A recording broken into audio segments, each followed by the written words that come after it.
If you're listening to this, there's a good chance you work within the real estate investing industry. There's another good chance that you would like to increase the sales of your products or services. Well, you're in the right place.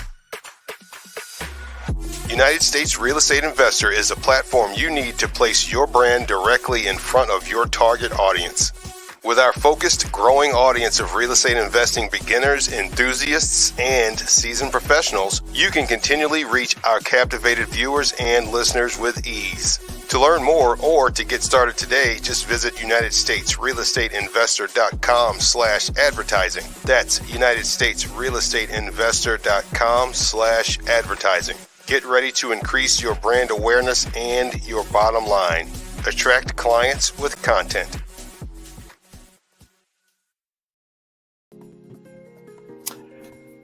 Welcome to This Month in Real Estate Investing. In this episode, we'll be covering a variety of news items, including NASA plans to build houses on the moon by 2040, while America ponders its own housing crisis, how DeSantis's ban on Chinese homeownership has impacted buyers and real estate agents 3 months in, and broker commission system that charges up to 6% could face antitrust probe. This is big news in the real estate agent world. All this and more on this episode of This Month in Real Estate Investing. Let's start the show.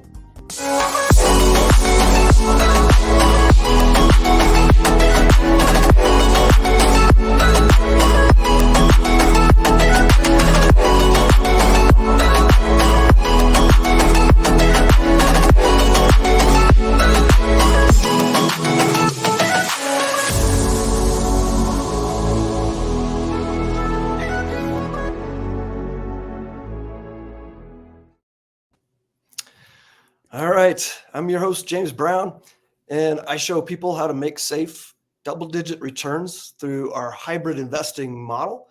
Go to hybridinvestor.vip to learn more. If you're watching live, feel free to comment and ask questions. We'll jump in there and answer them if we see them. So our guests today are Jim Lee and Chad Whitfeld, and we're still waiting on Lee Fjord. So in that order, Jim and Chad, why don't you introduce yourselves, share a little bit of your background in investing, and what types of investing you guys focus on?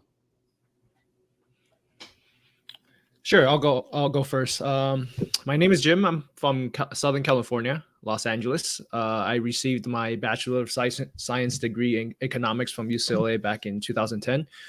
I started my career as an inside sales rep, working at LoopNet and CoStar. My investing journey begins with a 2-bed, 1-bath condo. And now through real estate syndication, I've invested in over 600 units in the past 2 years, where I have participated as a general partner and limited partner. Oh, fantastic. My name's Chad Whitfeld, just a kid from the Midwest. Did my first real estate deal at the age of 23 as an 83-unit apartment building. We've gone through a lot of fun iterations ever since on the GP and LP side. Today, I work with real estate syndication funds and operators, building out their systems, processes, and their teams for acquisitions and OPM. So, nice. Good to have you on. Chad and I know each other from being in a multifamily mastermind that his group ran, based here in Denver. And he's a hard charger, knows a lot about helping people set up those systems. So good to have you on. Thanks guys for being on. Let's dive into the news. So first one up from Benzinga: downsizing homeowners hit the jackpot amid skyrocketing property values. As we know, things have changed, right? I don't know if you guys got a chance to read this article in depth, but what are you guys seeing in your markets? Yeah, I've been working with one operator. He does a lot of wholesale deals, and he has been finding his own little niche in creative financing, right? Because obviously you have that delta between interest rates from where they were 2 years ago to where they are now. Yeah. And really what he's been doing is solving that problem of people who found themselves in negative equity, right? You had a lot of people from what I've seen, a lot of people start acquiring properties over the last 2 years, not really being well seasoned, well experienced. And I think there was a large contingent of individuals out there who saw the gold mine of real estate, and with interest rates being cheap, started acquiring some single families, whether they were going to Airbnb them, long-term rentals, et cetera. And they might have been pretty new to the game, didn't really have experience as an operator. Now they're in, negative cash flow and negative equity. They're looking to offset those properties. And so he's been filling that niche, solving that problem extensively in the wholesale market and doing a really, really good job with that specifically. Is that in Arizona where you're at now? He is in Arizona specifically. Yep. Okay. In the Phoenix metro area. Gotcha. Looking for those subject to deals, I assume. Exactly. And he's been locking them up left and right. So it's definitely been interesting to see that play out for him. Yeah, for sure. What I'm seeing in California, same thing. People are getting very creative with creative finance, subject to, but due to lack of housing, the counties have eased up the regulation to allow us to be able to build ADU. So that's a lot of those are going up in Southern California, and people are actually not selling if they're able to buy back in 2020 for 2%, 3%, 4% interest rate at 30-year fix. I'm not seeing much inventory move at this point because essentially cash has become a liability where now debt has become an asset to keep that long-term debt. When the inflation is so high, you're making the spread. So people in California are aware of that, so they're just keeping the property long-term.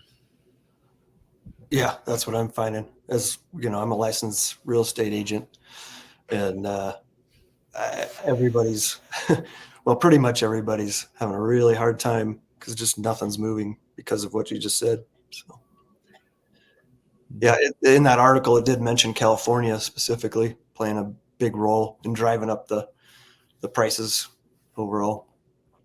I guess it was a 50% surge in value since January 2020. So it's crazy. Yeah, there's still a lot of people moving in, even though a good amount of people have moved out. There's always opportunities here because of all the entertainment and the weather. That's mainly what most people come here for. Yeah, people want to live there, whether they can afford it or not. That's the the tough part, right? Right. Yeah, have you guys seen those like interactive maps showing the flow of people moving around the country? It's like a lot of people moving out of California just because of affordability, mainly, I think. And then there's some politics, involved in that. But yeah.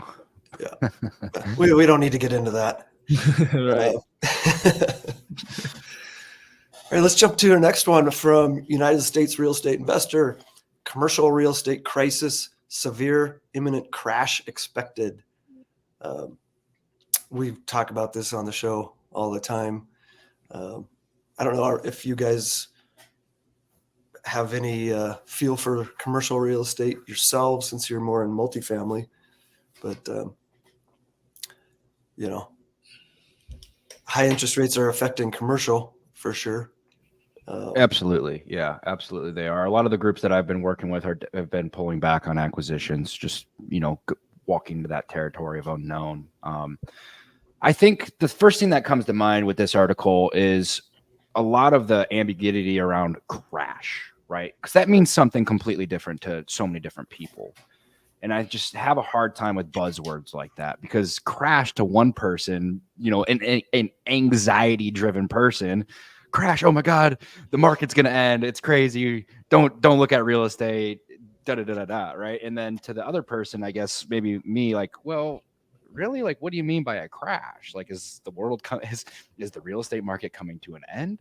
Are we going to see, a 20% correction, right? Like, where do you really find the data behind the buzzword?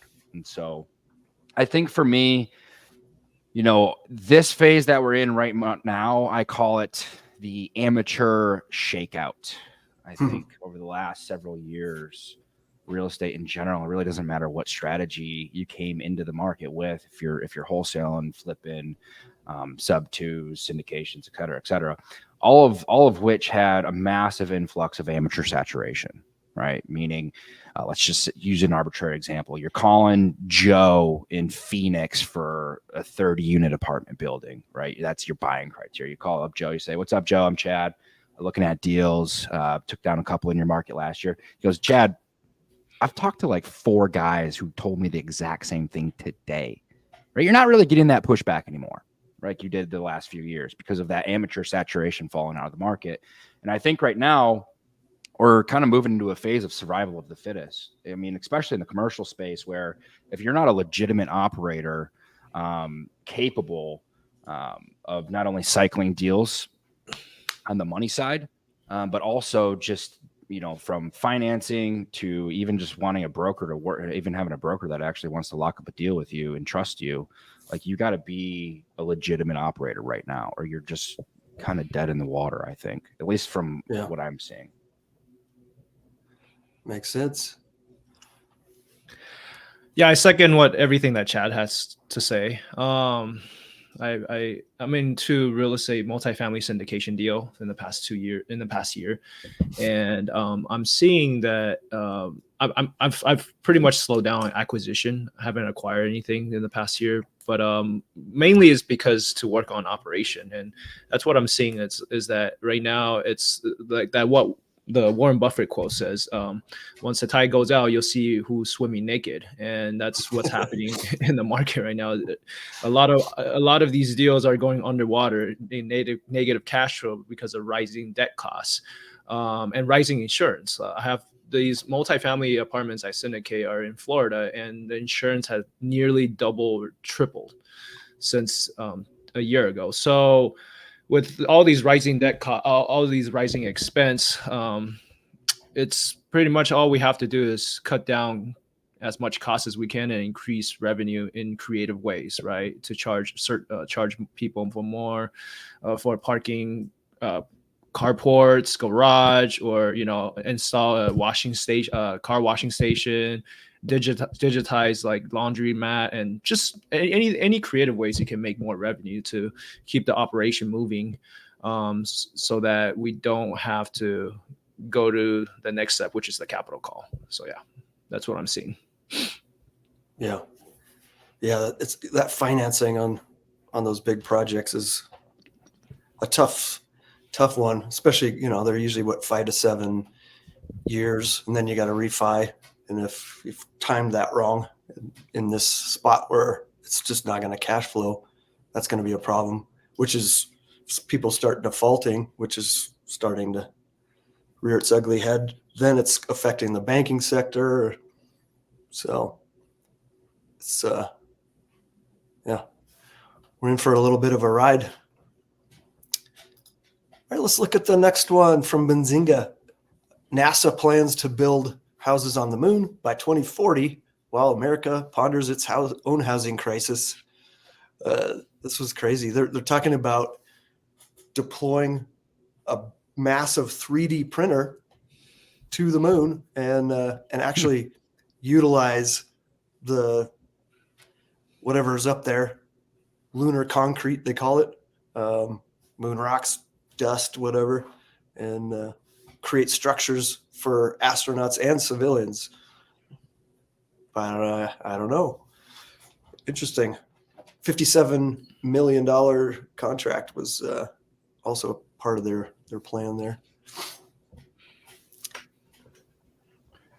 Yeah, I think the first thing that comes to mind for me is really why, right? Obviously, that's cool. It's interesting, right? Yeah. But look, we're all here on this podcast, right? There's probably people listening to this podcast. Humans are creatures of relation, right? So I don't really see myself having much interest in moving to the moon, nor do the other people around me. I'm not really sure this holds a lot of weight in my repertoire, but it's interesting. Might be cool, but it is what it is to me. It's just whatever. Yeah. There's nothing there, right? Like right. Anything any real life plants, all that's going to have to be brought there. There's no water. It's to me, it's like more of a drag on our already, tough resource problem down here. Right? Yeah, So I get that. Oh, what's cool though is the idea of using the 3D printer. I've been following that technology. It's freaking cool. Yeah. I don't know if you guys have been looking at that or even looking at multifamily. I just saw a thing in China. They've got they're not 3D printing, but they're just kind of Lego blocks basically that they can just plug and play and build, everything up to 70-story high rises. They can do office. It's really cool. And they can decouple them and move them if needed. So, Jim, you have any comments on the moon? Not really. The first thing that came to my mind was, why haven't they partnered with Elon Musk, since he's the one who's trying to take us to Mars, right? Shouldn't we be thinking about building house in Mars instead of moon? That was my first thought. So I didn't really take too much. I didn't take this article as serious as as well. So yeah, that was a fun headline. Yeah. All right. From The Real Deal, hotels taking extended stay battle to Airbnb and VRBO. As we all know, Airbnb's been in the news a lot. Or most everybody's used it or has invested in those, right? So things are shifting. Are either of you guys doing anything with Airbnb or know people that are? I know a guy who is. I think he's got a portfolio of 8 properties. A good majority of them are in the Denver metro area. I think for me, one thing I learned from him, like he went through the same thing, right? He went through the whole amateur shakeout period where the Airbnb market was flooded, right? Anybody with an open basement was on Airbnb, right? However, he is such a strong operator in the Airbnb space. It doesn't even begin to phase him. Not only does he have economies of scale because he can have in-house management. He has so many of them. He can have in-house management where they're consistently and reliably getting turned, getting cleaned, getting prepared for the next person. Whereas, the amateurs, it's just mom going downstairs and cleaning the basement, right? And I think, as an Airbnb user, and just speaking from my own experiences, one really cool thing that he does with his properties is he makes them very experience-based, right? So one of his properties has like a mock-up speakeasy in the basement where you open this fake, bookshelf, and behind it is this beautiful bar with a pool table that's like very 70s themed, and that's just one example. But all of his properties have some type of theme. And again, he's just an operator that absolutely crushes it. And I think the point being there, going back to speaking from my own experience, like I'm an avid user of Airbnb. I go on multiple snowmobile trips and dirt bike trips with my buddies, and we always stay Airbnbs because a lot of that time and a lot of that experience is togetherness. Right. We want to cook meals together. We want to hang out together, have drinks together, be in a very intimate space. And then at the end of the night, we can go in our corresponding rooms, get a good night's sleep, wake up and go have fun. Right. And I think as staying in hotels for that specific instance takes away a large component of the enjoyment of the experience out of the trips that we like to take. And so, I'm just not so sure that hotels are ever really going to be able to replace that community experience. Even when I have friends that go overseas to Europe or vacation with their family and their folks, and they're all staying in Airbnbs as well because they want to use that time to be together, not in separate entities and separate rooms of the hotel. So They can try, and you know what? Guess what? If this doesn't work, the next thing that these major hotels are going to go do is lobby against Airbnb in their corresponding markets to put policies in place to make it harder and harder for Airbnb's operators to work. So they're going to get their way either way, I'm sure, or at least try. Yeah. And I think this is just one of their quickest and easiest stabs at it. Yeah. Yeah. It seems like their current model, to your point, like that community, that being together with your friends and family is probably the biggest thing. You don't get that with a hotel. The only way they're going to get that is, even like having connected units. You're still, you don't have a common space, right? So they're going to have to build something that's more like a home. Well, we'll see how that works out.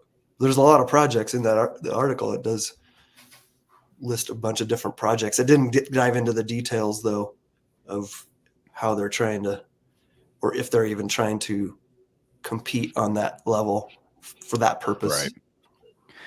I do know that quite a few apartments will reserve 2, 3, 4 units in their apartment complex to run Airbnbs out of. I mean, you typically find that in pretty hot tourist spots, like here in North Scottsdale, Arizona.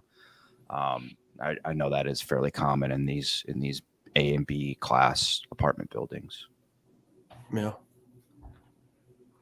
It was saying here, extended stay projects now make up 32% of the hospitality construction pipeline. So new stuff coming online.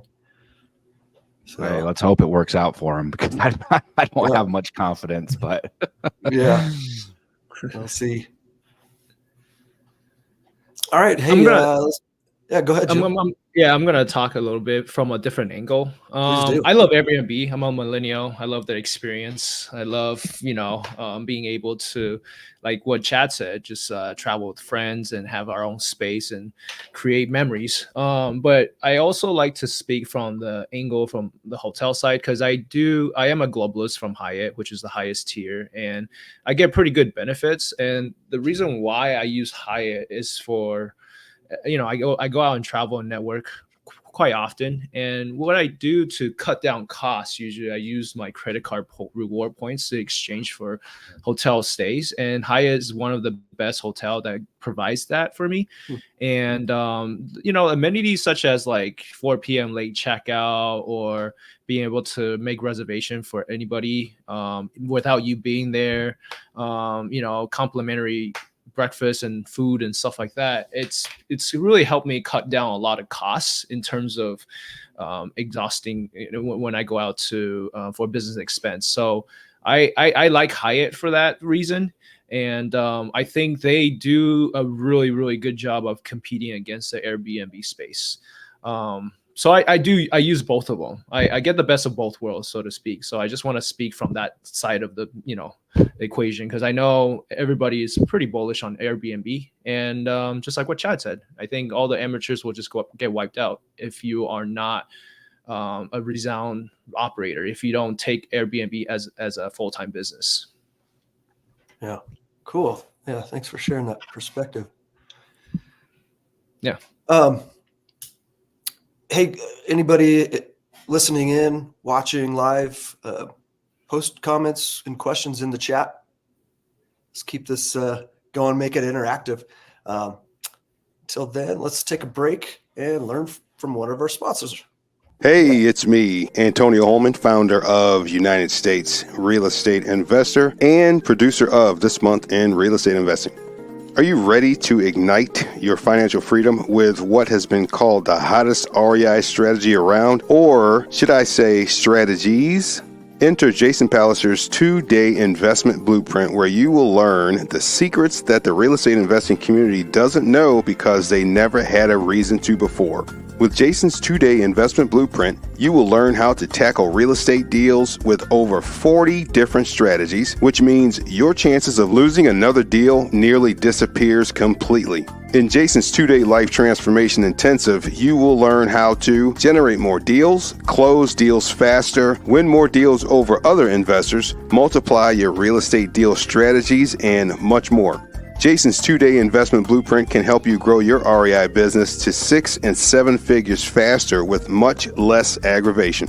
If you want to learn how to invest in any market in the United States, even the tough markets, and close multiple deals per month, visit 2dayblueprint.com. That's the number 2dayblueprint.com. And make sure you tell them you heard it here on This Month in Real Estate Investing. Don't believe the no more good deals hype and visit 2dayblueprint.com today. Now back to James with This Month in Real Estate Investing. Awesome. Let's get back to the news from The Real Deal. Las Vegas office market hits the jackpot. They're saying they have just a vacancy rate of 10.9%, down 0.2% percentage points from the previous quarter. While nationwide, it's 1 in 5 offices. So that's amazing because office spaces have been hit hard everywhere. So good for Vegas. What do you guys know about Vegas and office space? If you don't know anything, we can just skip it. I travel to Vegas pretty often. I would say at least once a month, and there's always some event happening there. F1 is taking over in November. Mm-hmm. There was a NASCAR event that was just in September, and so I believe that this article holds true because it's booming, it's growing, the economy is growing out there. There's a lot of new constructions. A new Sphere just got built. I'm not sure if you guys seen it. It's like a virtual Sphere that's always So so there's a lot going on. More hotels are being built. So there's definitely a huge population growth and job growth out there. So I believe that the office space is it's booming as the economy is booming. Yeah, it's tax friendly too, which a lot of people like, especially businesses, right? Mm-hmm. Yeah, we're gonna have boots on the ground pretty soon because our producer Antonio is moving there. Nice. Yeah. I don't have too much of an opinion. I think just to echo that, I'd be curious to see the political climate and the policy that is leading to business friendly environment. And then, if I was another state, or if I was in the office space in commercial office in the first place, I would go and take that data and use that as a criteria of where I'd want to acquire those types of assets. Yeah, 100%. Or if you're look, there's absolutely no surprise that New York, Chicago, and San Fran are not doing great for office space. They're some of the most least business friendly environments. There's absolutely, why would you want to keep your company in a place that doesn't seem to really want you in the first place? So, all I can say is I'm just glad to see, these Fortune 500 companies being wise, starting to wisen up, right? Like think of all of the businesses who've left California for Texas, you know what I'm saying? Mm-hmm. And so, I just think these states and these governments are going to eventually be shooting themselves in the foot when when nobody wants to operate their office there. So, yeah, right on. For our next news item from USA Today, an entrepreneurial dream. Former 1930s Colorado ski resort lists for $7 million. This is the former St. Mary's Glacier ski resort. I've hiked that in the summer. It is a true glacier. Chad, have you been up to that one? I have. Mm-hmm. Yeah. I guess I didn't even realize there was an actual resort there. There's some kind of structure, but it's 374 acres.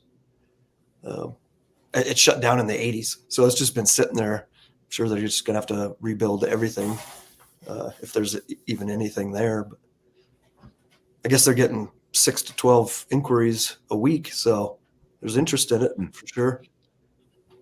And anybody that's been to Colorado to ski, you know that getting to all the ski resorts, most of them you got to go up I-70, and this is also going up I-70, but it'd be like the first one, so you'd kind of take some of the pain out of that drive by getting off before everybody else. Right. So. Yeah, I mean, having been an avid snowboarder in Colorado for better part of 7 years, the first thing that comes to mind for me is really what led to the unsustainability in the 80s.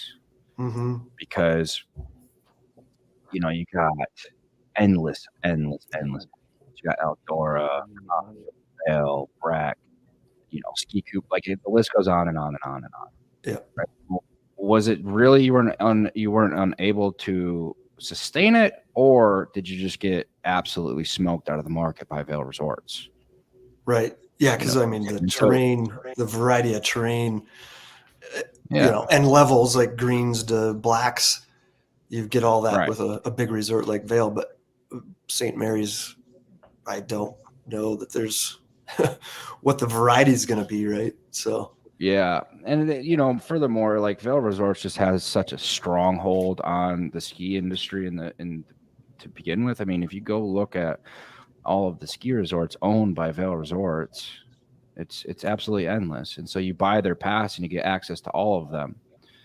Same with Icon, that's their largest competitor. I just think with two major operators, like I think it's a deal for them, and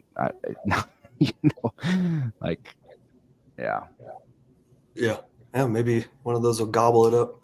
I wouldn't be surprised. It'd be like, without going down the rabbit hole of ski resorts too much on this show, just like you've got Loveland Ski Area. That's the first one currently. Besides Echo Mountain, which is a smaller resort, kind of probably would be similar, where they got Jib Park, for snowboarders and skiers. So it'd be maybe like that, or just take your kids up there to learn skiing, because I know a lot of people do that. Just go to Loveland. So, yeah, interesting. Well, hey, guess what? We have Lee Ford. Ford. How do you say it, Lee?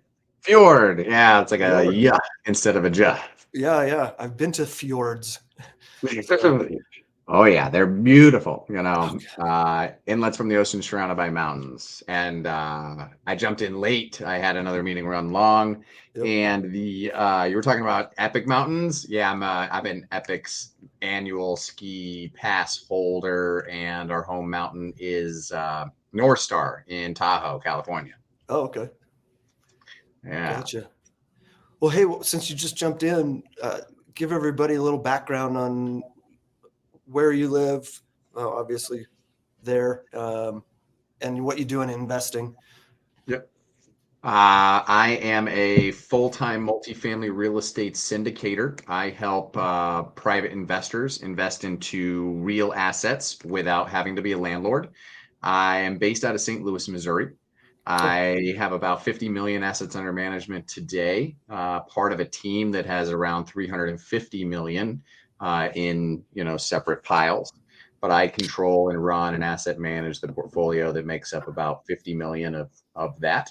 And in Missouri and Arkansas, we own about 350 units in Missouri, and we own about just under 300. Well, yeah, about quite a few hundred units in Arkansas. So anyways, I'm doing my math all wrong, but anyways, it's about 700 apartments to date. And we like Northwest Arkansas, and Fayetteville is where we just recently purchased property. Have another property under contract in Atlanta as well. Okay. Yeah. I'll have to follow up with some other conversations on that. We're actually looking to be a broker, so thank God I don't do that anymore. But yeah. So anyways, I used to be one of those cold calling brokers, like, hey, would you like to sell your property? Don't do that anymore. Yeah. Yeah. Like Chad was talking earlier, brokers get hammered with inquiries from a lot of amateurs. So, oh yeah. It's funny when you are the broker, it goes in two directions, where it's like you're the broker hammering other people, owners of property for listings. and you're getting hammered by buyers who are inexperienced and go, hey, bring me your off-market deals. And it's like, great. Have you ever closed a deal before? And no, but I'm partnered with another guy who I met at a networking group, but I've never done a deal. And he told me that if I brought him a great deal, that we would be able to close it. And it's like, yeah, hold for Mr. Click. That's a good one. Nice. We should catch up after this. I want to talk to you more about St. Louis. We're mainly focused in single family in the Colorado market, but giving our investors some lower priced options. We're looking at St. Louis, and we've got a partner that's out there. He's bought quite a few just regular rentals, but we're in the rent to own lease option space.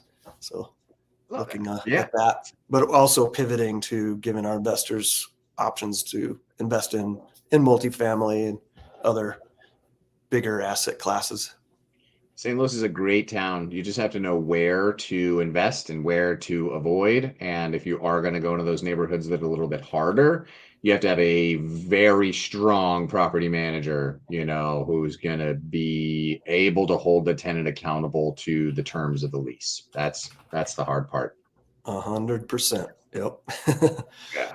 Yeah. But I bet lease to purchase would be a great strategy here in St. Louis as well, because then you probably avoid a number of those issues. If they don't pay, you foreclose, that kind of thing. And I bet they don't want to do that because they probably put down a sizable down payment. Exactly. We got money up front, have them handling maintenance and repairs. Yeah. So we don't have to foreclose though if we do a lease option. It's just an eviction. Oh, okay. If we do, seller finance contract for deed, land contract, then it's a foreclosure. So we can go that way, but we typically just do leases with an option. So it makes a lot of sense. Yeah. Actually, Antonio, our producer's from there, from that area as well. So yeah.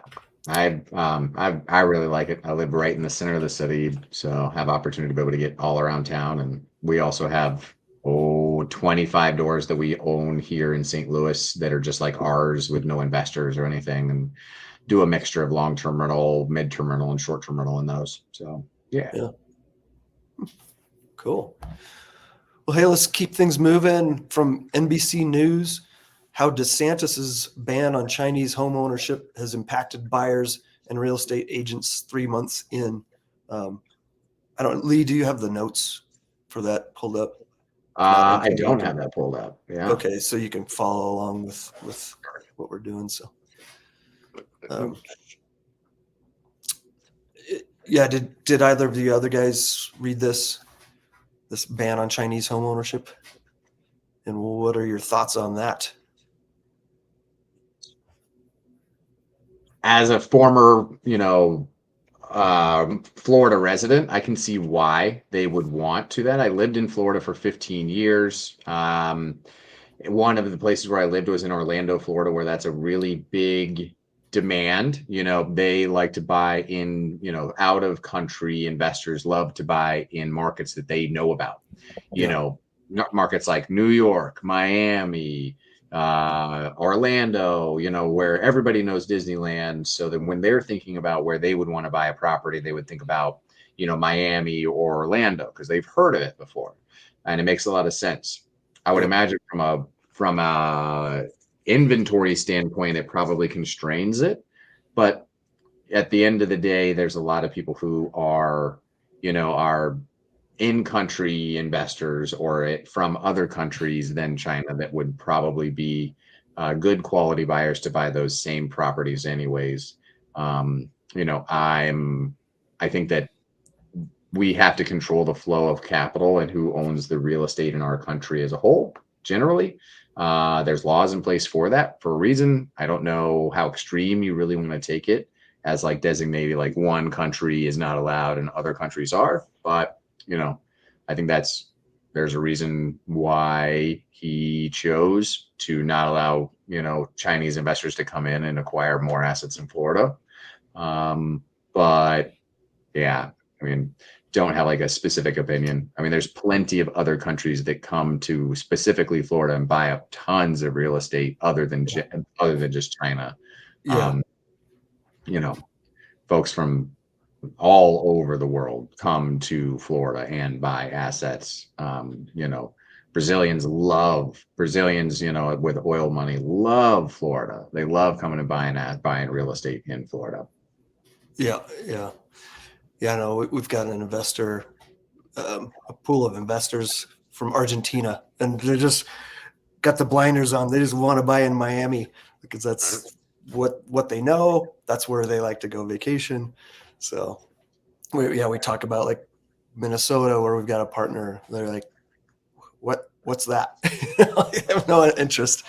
Like, well, let's show you some reasons why. Kind of have to open up their eyes. Another thing that the article kind of pointed out is that they're wanting to restrict Chinese that don't live here. If they live here, that's another thing. But and we've talked about this on the show. It's come up in other news items. They're kind of worried about security too. I don't know if it's so much xenophobic, just like we don't want Chinese or whatever nationality. It's just they're worried about, you know, buying close to airports, military facilities, that kind of thing. So they're just kind of being cautious. But there could be a lot more going on here. And apparently, you know, they're kind of working through this, and it's very ambiguous what they're doing and what they're thinking. So, Yeah, the other from guys what I have any comments on it? Yeah, from what I understand, the Chinese out of all of the out of country buyers, the Chinese are going to be the most aggressive. I've actually lost deals to Chinese groups of investors, and the reasoning that we inferred from a lot of this was simply because they're willing to overpay and get next to no return on their money, because the value prop for them is just simply getting their wealth out of the CCP, the Chinese Communist Party. Right. So they're willing to drive that competition to the nth degree that other people are just like, yeah, I'm good. Take it. It doesn't make sense to me, you know, because they have that alternative value prop in that type of transaction for them. Yeah. I know I had a buddy wanting to buy a place. He works for Google, lives in San Francisco, and rents in the city, or had rented for a long time. And both there and Vancouver, BC, a lot of Chinese were going in and just paying cash and just outbidding everybody, just way overpaying.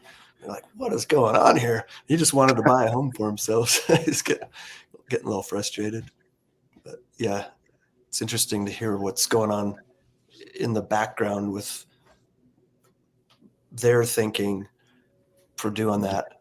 And the same with you can't blame them either. Yeah. There's also their ghost like you cities. just can't blame them. Have you guys heard of their ghost cities? Just like cities of empty condos, like everywhere, just empty cities that they went and purchased, but then they're just holding on to it for future growth, like pre-buying out condos for future growth in an area that hasn't, you know, quite gotten there yet. Yeah. I still don't have my head around it. I remember, you know, reading up on that, and there was some other kind of backwards thinking reasoning on that, but I can't cough that back up, unfortunately. So, I guess they've started demolishing some of those ghost buildings, apparently. Just saw in the chat. That's interesting. I don't know. Interesting. Jim, you have any comments on that? You're all quiet. Maybe his mic's not working. He's frozen. Oh yeah, he's having problems. He keeps getting. There he is. Are you asking me for my opinion? Oh yeah. So when I read that article, I was thinking if DeSantis is just targeting the group of Chinese people. First, it's because I know, you know, the Chinese people, they buy everything you guys said. It's valid. But they also put in the regulation in China that only per household they can only bring 50,000 over now to United States per year, I think. So they put that regulation in place, so it's harder for Chinese people to buy properties, invest in real estate out here. But second, I know a lot of, just like you guys said, I know a lot of Cubans, Brazilians, and some Bolivians too, wealthy, rich South Americans, Central Americans. They love to invest in Florida. They own a lot of real estate out there. So I'm curious, why is it just specifically Chinese? Why not just the whole, South America, Central America as well? So that's what pops up in my mind. Yeah, maybe they're just putting China up there, but they're doing that with others. I don't know. It's definitely contentious, weird relationship we have with China. We rely on them so much, and they rely on us, and yet we're poking them with the stick. I don't know. Well, hey, let's jump into the next article from Fox Business. Home foreclosures are on the upswing nationwide. What do you guys know about that? And they're talking mainly single family. I know you guys are all multifamily. I think that one thing to take into consideration is that we had essentially a foreclosure moratorium for almost 3 years. Almost 3 years we had a foreclosure moratorium, and we also had billions, if not trillions of dollars that flowed into the economy that allowed people who, chose to not work or chose to not make their payments or should not have, been able to afford their home at the time. Anyways, regardless of, whatever their effect was of COVID, that they were able to stay above water or at least make their, minimum payment at the bare minimum for quite a period of time. And now that's just coming to fall. At the end of the day, we delayed a lot of those foreclosures through throwing money into the economy that shouldn't have been there. And now it's time, where now that the faucet is shut off and the moratorium is ended and people have to start making their full payments without having some sort of additional economic incentive, those people who probably would have foreclosed anyways, regardless of COVID, are now they're coming into the marketplace and they're being foreclosed on. Holy smokes, you I nailed couldn't it. agree more. Good one. That's awesome.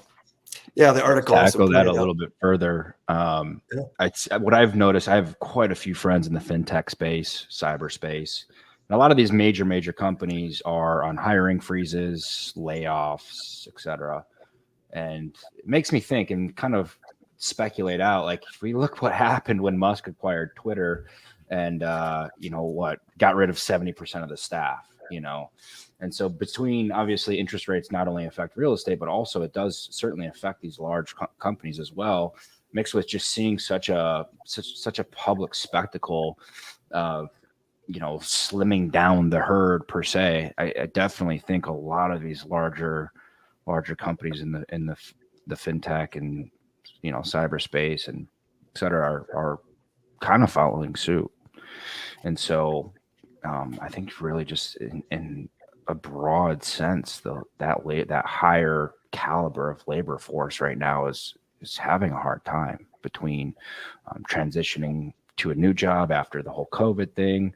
A lot of these companies are pulling people back into the office. America, as we know it, is extremely entitled to work from home and do whatever they want. And so I think there's a lot to unpack there that's going to be, hurting on top of that delayed foreclosure period as well. So,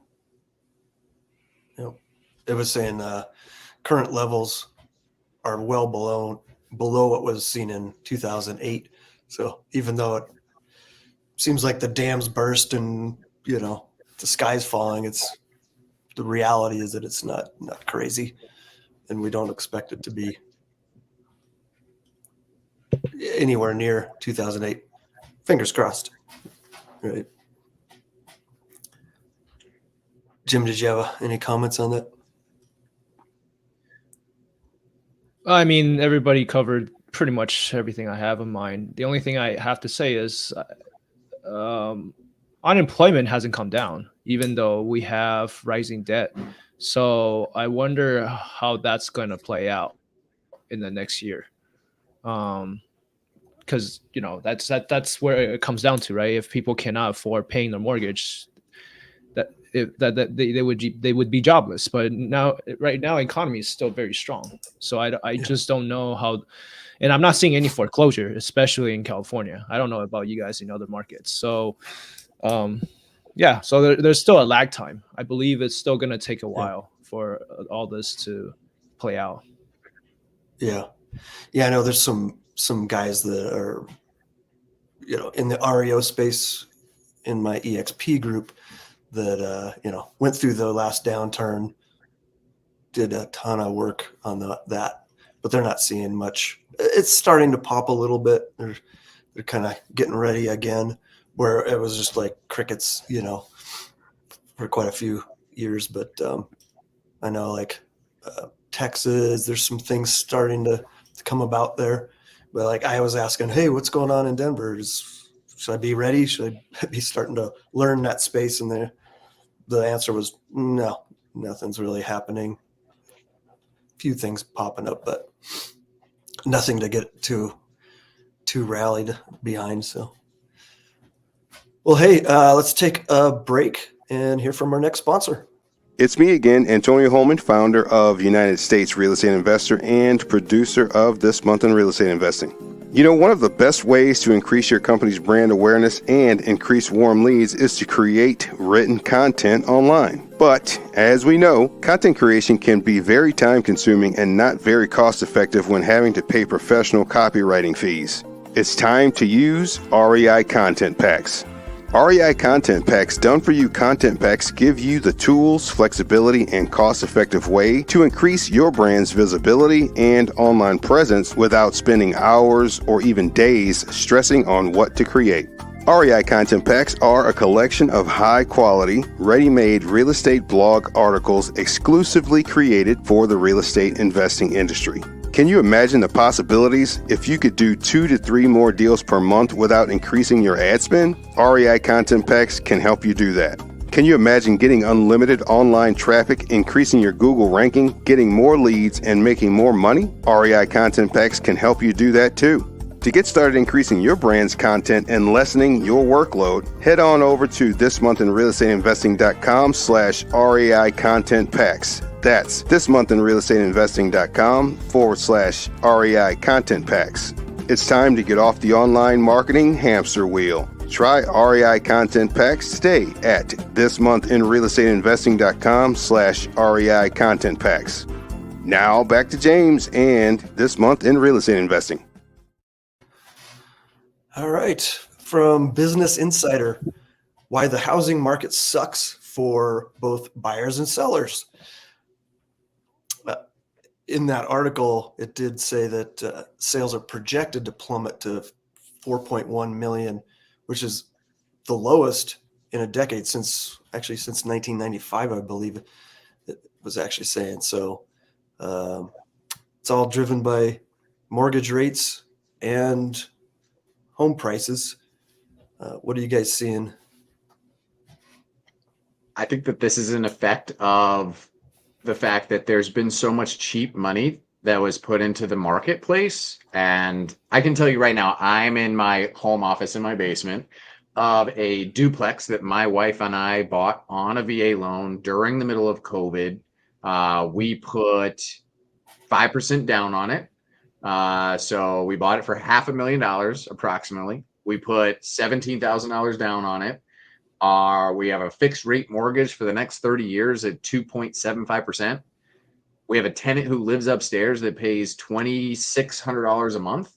And our monthly mortgage taxes and insurance is $2,700 a month. I don't need to sell my home. Not ever.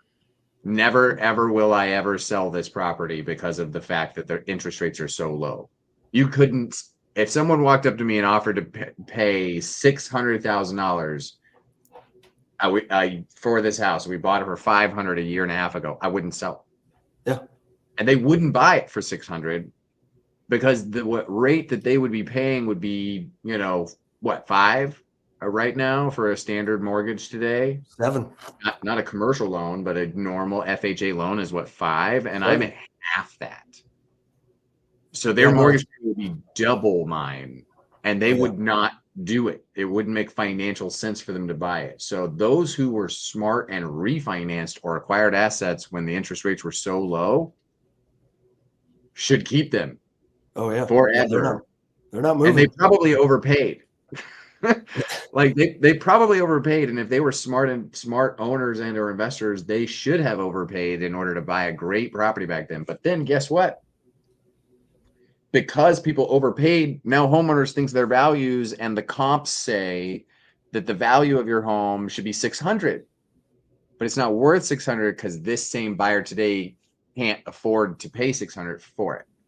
So just you're going to have less inventory hitting the marketplace because it doesn't make sense to sell, because you can't replace it with another asset that's, you know, another property, the same payment, or even for the same payment you'd get a property that's 30% less cost and value. So I hope you bought a property that you like and that you want to stay in, if you bought a property and can't afford a better house at a higher price point in the next couple of years. Yep, you nailed it. That's what I'm seeing I'm an agent, you know. I focus on the investing side, but I do have my finger on the pulse of just the regular buyers and sellers, and you nailed it. Like, the sellers aren't going to move. They can't afford to move, or they're going to have to downsize because of those interest rates. So the only people that are selling, they're going through divorce, a forced job transfer, things like that, where they just have to sell. Otherwise, it doesn't make any sense, you know. In the job transfer business, they should turn their property into a rental. There's a lot of accidental landlords that are millionaires now from, you know, times in which they were forced to move, you know, whether it be for schools or job transfer, but they just kept their property and became an accidental landlord. Right now would be a great time to be starting a property management company. Mm-hmm.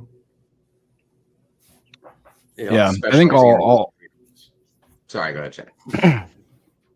Yeah, I agree. I think all great parties come to an end, and this is certainly another one of them. Right? We've been going through a quantitative easing period for many years now, and eventually, you know, the Fed just runs out of levers to pull to combat what's really been the repercussions of it over time. And so now what you're seeing is new levers get created.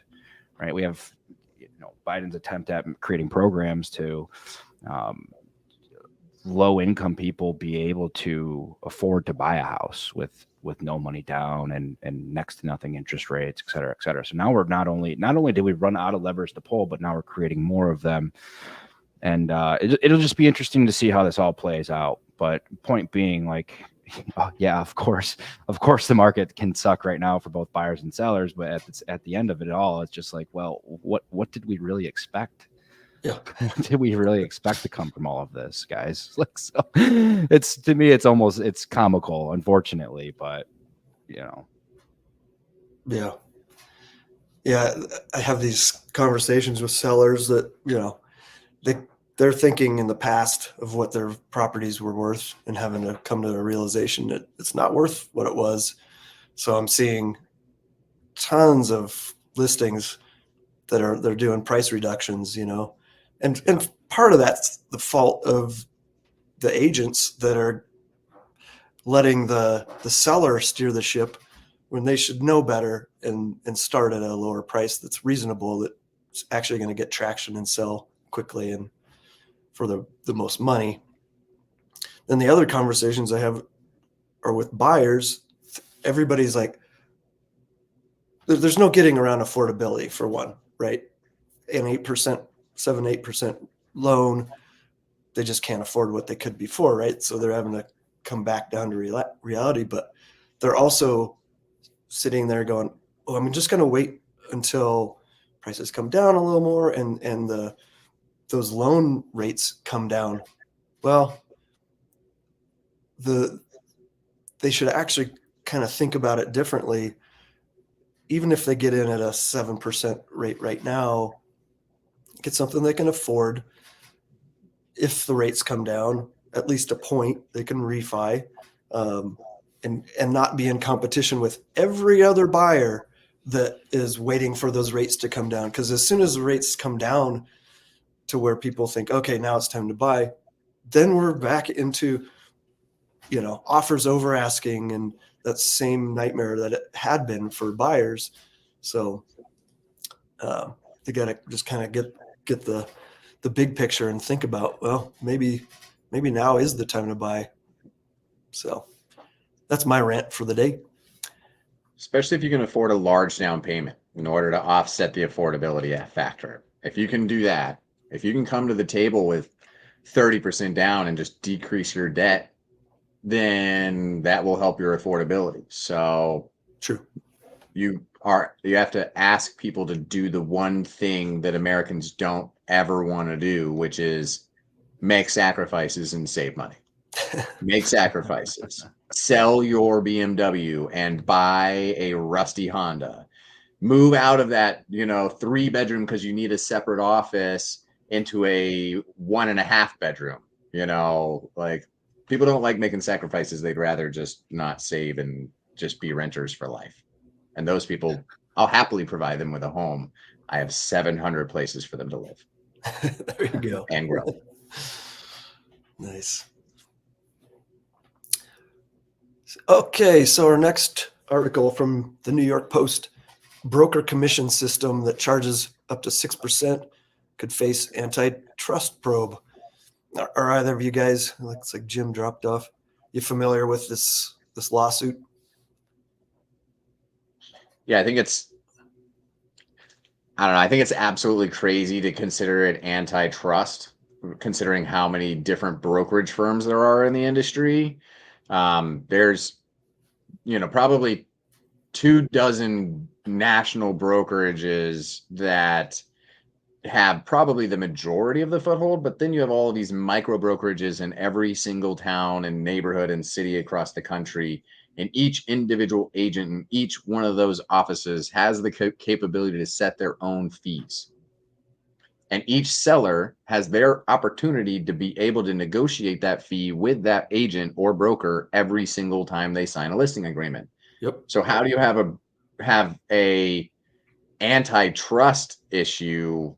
Now, I could see it against the National Association of Realtors because they teach you that you should charge a 5% commission. But commissions are also relative to the value of the asset. If you're selling a $40,000 house, you should be earning a 10% commission because you do the same amount of work as you do selling a $100,000 house. I mean, and who's going to work for,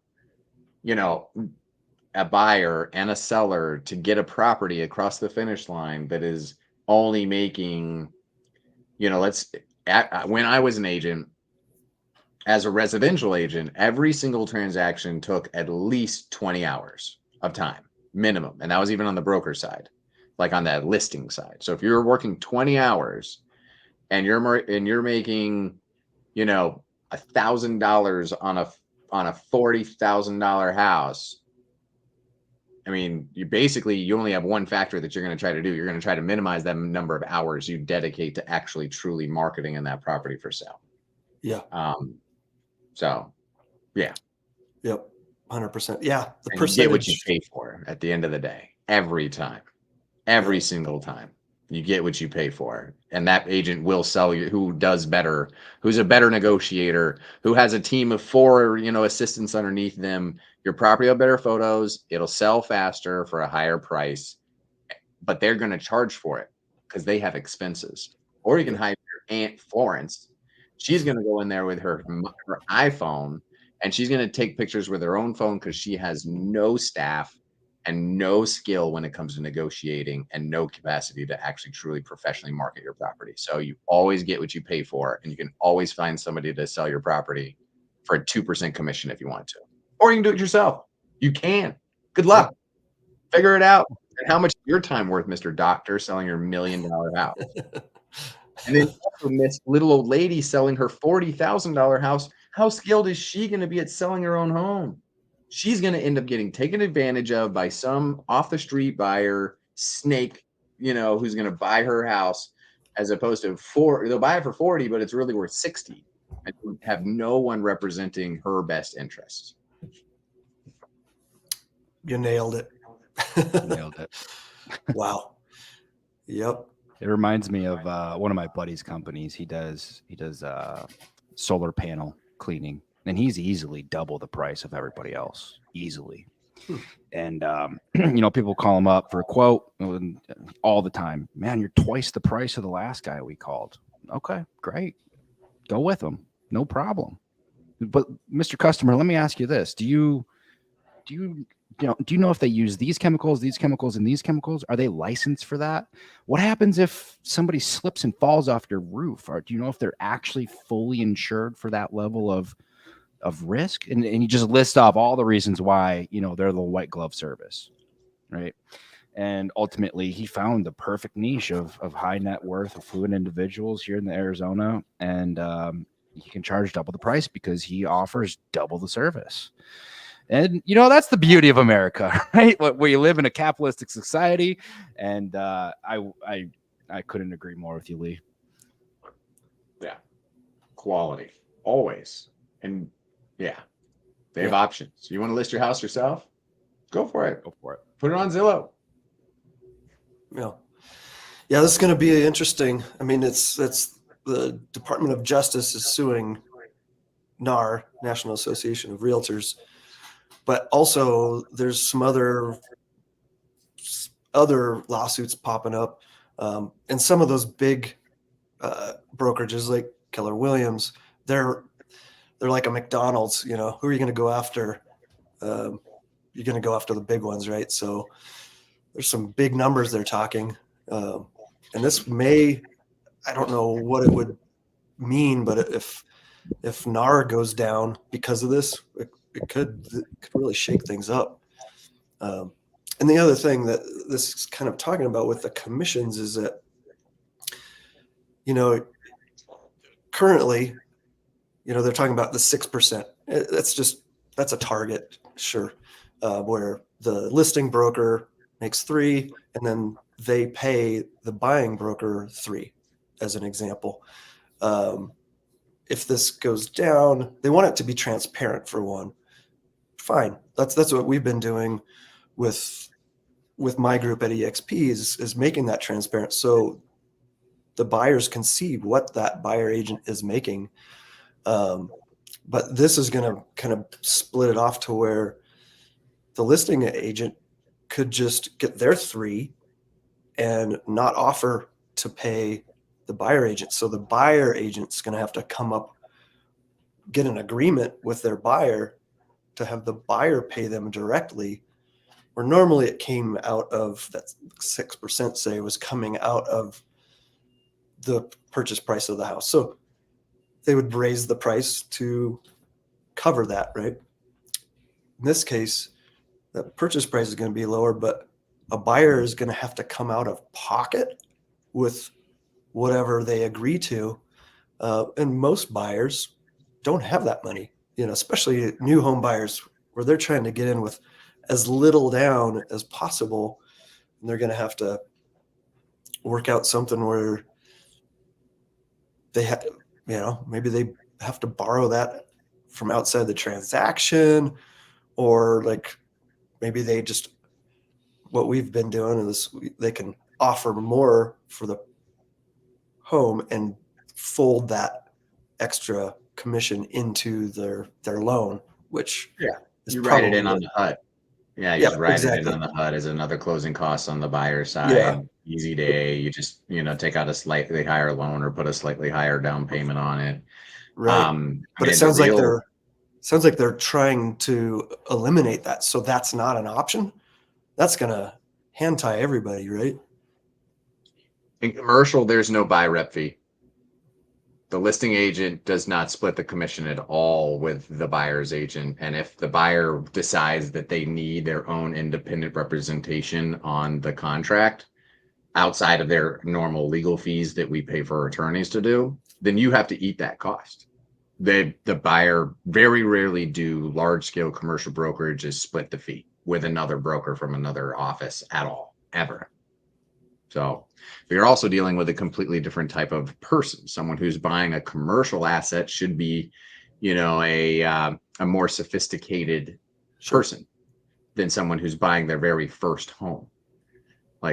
Yeah, it's a different level. Yeah, Antonio pointed out here there's a Missouri lawsuit seeking up to $4 billion in damages, and another one in Illinois shooting for $40 billion. Wow. There's blood in the water.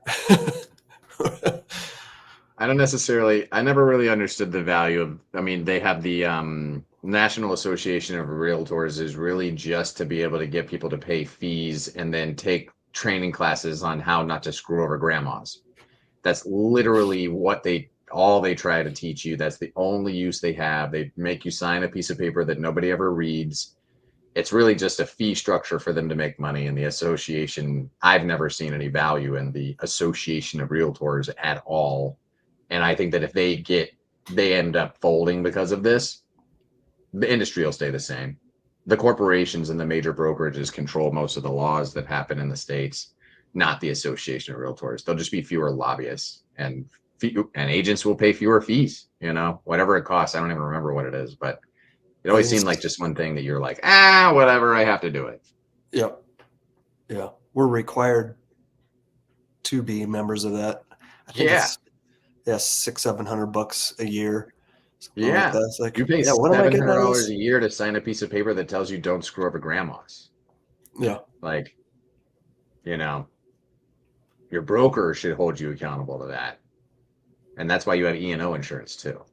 Yep. True. Looks like we lost Chad. Let's go to the next one from Fox Business.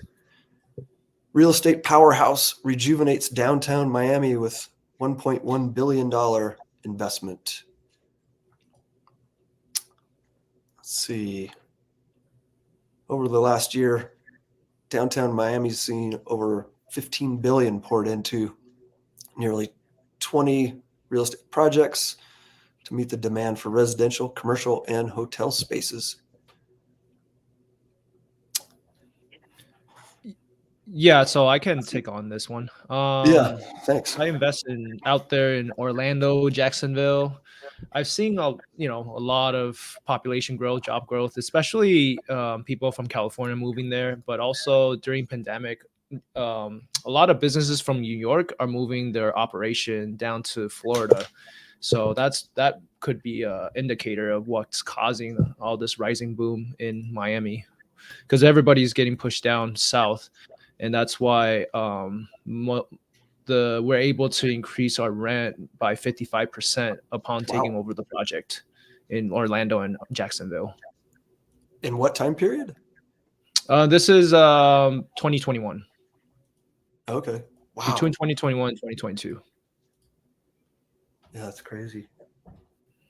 It says in this article, this guy, his firm, putting together some private residences, and they're creating a pedestrian-only neighborhood, which is cool. You definitely see it time and time again where development comes in and it spurs additional growth and benefit to the community as a whole.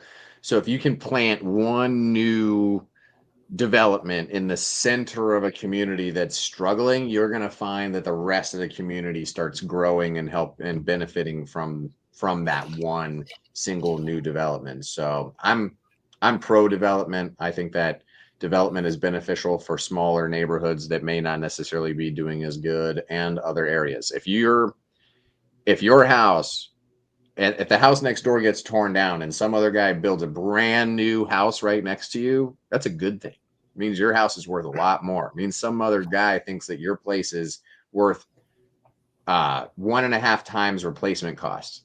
Basically, they can tear your house down, throw it in the dumpster.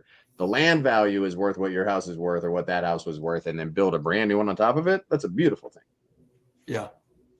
That's fascinating. The whole dynamic of, it's like cart before the horse, you know, or I don't know if that's the right comparison, but yeah, you develop, things flourish around you, or you build homes, and then they need businesses. They need that super center, grocery store, and all the other types of businesses. But you can also build those businesses, and then there becomes a need for more housing as people want to live there, right? Any other comments on Miami, guys? I want to see what that Good. $50 million condo looks like. That'd be pretty sweet. Yeah. I mean, it's by no surprise, you know, in 2022, Florida had grown by over 300,000 net in-migration. You know, I mean, there's a reason why people want to be there. Yeah. You go look at the opposite. Obviously, California's going to be at the bottom of the list, you know. So pro development, pro business, and people want to live there. So it's a beautiful thing. Yeah. All right. Hey, we got our fun news item from Inside Hook. The lifestyle change that simulates falling in love. It's a study from the University of Zurich. Found that a person with a 1-hour commute to work would need to earn 40% more money to match the satisfaction of someone who walks. It's talking about incorporating walking into your daily routine, and enjoying those walks during breaks and stuff, leading to a sense of happiness that's similar to falling in love. Yeah, I got something personal on this. I mean, me and my sweetheart, we probably walk 2.5 to 3 miles together every single day, like clockwork. And you know, talk about our relationships, our faith, our goals as a couple, all these really powerful things. And so for me, stacking those two on top of one another, it does lead to a very, very sincere and profound level of happiness in my personal life, to the point where, you know, it'll be midday. I'm like, all right, I got to go for a walk. So yeah, highly, highly recommend walking. There's so many health benefits to it. And Yeah. I found the same thing. So I sold my house. I'd call it the ghetto. I was kind of in between a brand new development and East Colfax in Denver. It's like real life zombies walking around there. You know, I'd see the cops with their lights going every other day just down the block. Like, I did not want to walk there. I would go the opposite way, go walk around the nice new neighborhood. But then I sold that house. I just had to get out of there. And I moved in with a friend in a gated community, golf course community. I walk around and, you know, I'm seeing deer and rabbits and bobcats, and it's just a whole different place to walk. But it helps me clear my head, you know, like I was actually forced to do that. I had both of my hips replaced in 2019, and rehab is walking. So they're like, go walk every day. I was like, wow, this is the best thing ever. Having my hips replaced, but now I'm getting out, forced to get out. And now I crave it, you know, if I can't get out and walk. So I see where they're get what they're getting at in this article. It's like getting a dog. Like, having a dog extends your life. Yeah. Well, does it extend your life because you feel like your heart is moving more because of your dog, or is it because you're out walking them more often? Like, you know, I would imagine that if you gave every person who weighed 500 pounds a dog and said, you have to walk this dog 3 to 4 times a day, at least a minimum of a mile a day, in order for this thing that you love, in order to, you know, not live a horrible lifestyle, they would probably get out and they'd walk their dog, and they'd probably go from 500 to 400 pounds. Yeah. And live 5 years longer. Yeah. But yeah, I got mine laying right next to me, and he makes me walk him at least 4 times a day, as much as possible. Nice. Yeah, one point too is that they give these walkability scores. You can look that up, and they're adding that to listings because it's definitely a benefit. People are starting to realize that, right? Yeah, Jim, my do you have parents any don't comments? exercise, so I try to take them out for a walk at least 4 times a week, just so Oh. they can get some exercise in. But besides that, I also read an article a few days ago that since we are in the information technology world now, everybody's so used to just sitting in front of the computer all day and not get up, and it's actually very efficient and productive if you take a break every hour or so and get up to walk for 5 to 10 minutes. So that's it kind of aligns with what this article is about. Yep. Well, hey guys, that's our show for this month. I'd like to thank our sponsors, Jason Palliser's 2-day investment blueprint and REI content packs. Again, thanks to you guys, Lee Fjord, Jim Lee, Chad Whitfeld. In that order, Lee, Jim, and Chad, go ahead and let people know how they can connect with you if you want to be connected. And we'll go from there. Yeah. You can find me on Facebook, Instagram, LinkedIn, Lee Fjord. I'm pretty sure if you type that in, you'll find only me. There's only one Lee Fjord. It's not like Mike Smith or something. Or at greenforestcapital.com. You can go to my website, schedule a call with me at greenforestcapital.com. Would love to jump on and have a conversation with anybody about how we can help them meet their investing goals. Cool. Jim? Yeah, so people can connect me at formosainvesting.com. Also, I'm on social media links such as LinkedIn, Twitter, Facebook, Instagram at Formosa Investing. You can find me at Chad Whitfeld on all the social media platforms and say hello. Fantastic. Thanks, guys. Again, I'm your host, James Brown, and I show people how to make safe double-digit returns through our hybrid investing model. Go to hybridinvestor.vip to learn more. Also, huge thanks to our big cheese, Antonio Holman with United States Real Estate Investor. Follow and subscribe to This Month in Real Estate Investing on YouTube at youtube.com/@UnitedStatesREI or your favorite podcast app. If you run across any interesting news, events, or have a good suggestion for a guest, feel free to share by emailing Antonio at UnitedStatesRealEstateInvestor.com. And remember, when one door closes, another door opens to financial freedom. Thanks, guys.